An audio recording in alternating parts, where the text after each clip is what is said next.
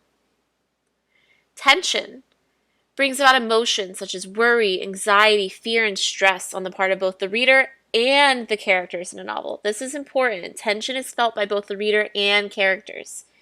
Okay? We're going to be having a discussion about that with our story this week.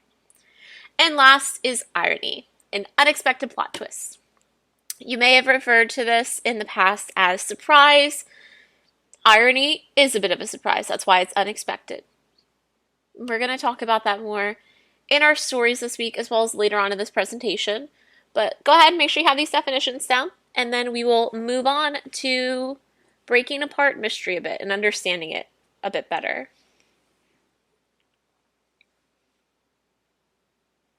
Also, I'm not really pacing this, so Miss Maloney, the other Miss M, if you feel like you need to pause the video to give all the students time to write down these definitions or anything else in the video, please feel free to do so. Like, I trust you. I wouldn't have left, my kids with you if I didn't trust you. Okay, so our first concept of those three that we just defined that we're going to be covering is mystery. We're going to watch a short video and answer some questions about mystery. First one being, what is mystery? Second one being, what are some specific types of mysteries? Third, what does the plot revolve around in a mystery? And fourth, what is the path of a mystery plot? So let's go ahead and watch this video, and we're going to go ahead and answer these questions. So here are the elements of a mystery. First off, we have to understand what a mystery is. Now, mystery is a genre of fiction. It is suspenseful, and it involves a protagonist who must solve a crime or figure out a puzzling situation. There are many types of mysteries. They can include thrillers, whodunits, and crime stories, as well as detective stories. Now, like in any other story, there are many different types of characters in a mystery. They can include detectives, sleuths, and spies, as well as suspects, witnesses, and any other characters trying to solve a mystery, such as law enforcement, or even ghosts and shady people.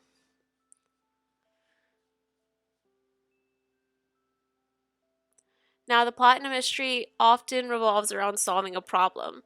This may come in the form of a puzzling situation, a crime that was committed, a secret, a missing person, animal, or object, an unexplained event. In order to solve the mystery, you need to keep reading to look for clues and hints about what happened. But watch out for red herrings or false clues designed to throw you off the trail. Now, there's usually a set plot path in a mystery. There's a beginning, middle, and an end. In the beginning, the characters and problem are introduced. The middle, the detectives gather clues and work to solve the mystery. And at the end, the mystery is solved. Okay, our second concept of those three that we just defined at least is tension. So once again, we're going to watch a video and we're going to think about what you, the audience, are feeling. Are you worried about the characters? Are there moments in the clip that stress you out? If so, that's tension. That means the writers were doing their job properly. If they're making you feel anxious, congratulations to them. They know how to do their job and they know what tension is. So let's go ahead and find out. Timmy, what is it? It's a velociraptor. It's inside.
Okay, so I hope y'all enjoyed that video. Not gonna lie, I didn't watch it because A, I've seen it a gazillion times with teaching this mini lesson, and B, not gonna lie, Jurassic Park still gives me nightmares.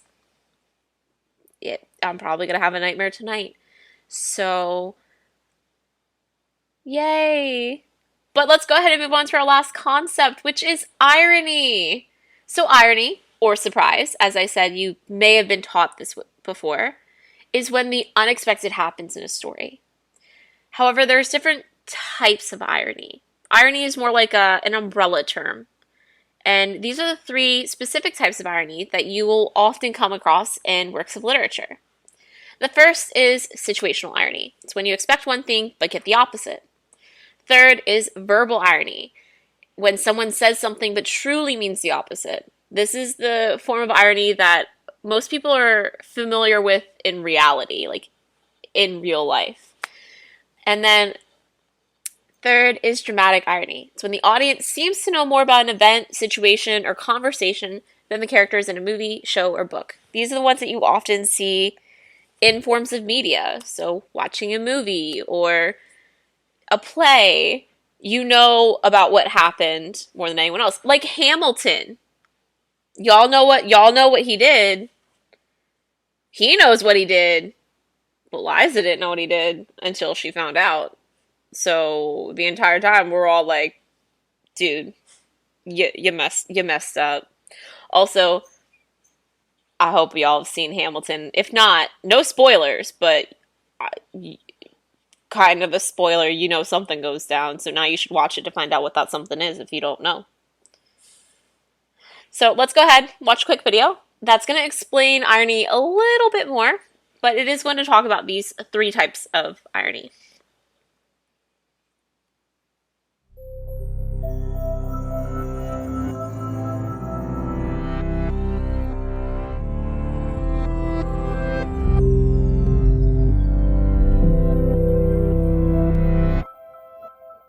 What do horror movies and comedies have in common?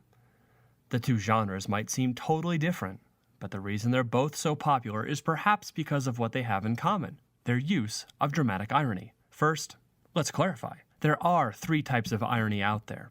Situational irony is when you expect one thing but get the opposite. Verbal irony is when someone says something but truly means the opposite. Dramatic irony, though, is what we'll be looking at right now. Dramatic irony is when the audience seems to know more about an event, a situation, or a conversation than the characters in the movie, on the show, or in the book do. The audience is in on a secret that the characters have missed. This is a great storytelling device that creates tremendous emotion within that text. Think about it for a moment. How does it feel when, in a horror film, you know that the scary villain is hiding behind that door in the darkened room? The music becomes eerie, the lighting creates complete shadows. This has to be bad for the hero. Of course, though, that hero must enter the room to find the villain. You feel tremendous tension and the suspense of knowing that someone will jump out and be scary, but you just don't know when. That tension is dramatic irony. You know something more than the characters in the film. Now, take the typical comedy. There will probably be some type of misunderstanding. Again, we know more of what is going on than the characters do. Picture two characters making a plan for a birthday surprise for their roommate, while that roommate overhears the entire conversation from the hallway. From there, confusion and misunderstanding occur, and the tension builds. This isn't the same tension as the horror film, since it is probably pretty funny as the characters try to figure out the who's and the what's. But it serves as a great example of the tension and suspense of dramatic irony. This tension or suspense in both genres drives the story and keeps the plot progressing. The audience wants, no, needs to see the tension of the dramatic irony broken either by the scary person jumping out of the shadows or by someone finally revealing someone's true identity and clearing up the confusion. So when you feel like you are in on a secret, that is dramatic irony, a hallmark of all the great writers from Shakespeare to Hitchcock.